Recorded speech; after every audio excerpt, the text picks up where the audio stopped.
My generation, we were born into war. Giant monsters attacked our world. We call them kaiju.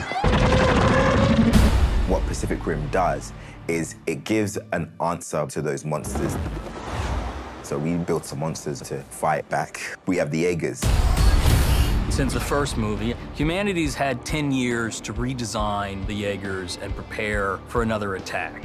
The advances that we have between the first film and the second film, we need upgrades. That's what I'm talking about! They're bigger than life.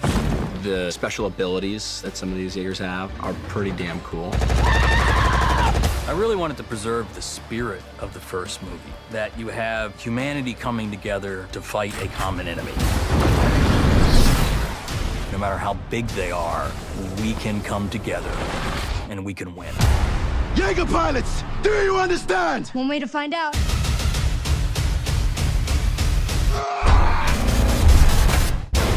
I think it's very cool having a common enemy and people from all around the world having to work together for the survival of the planet.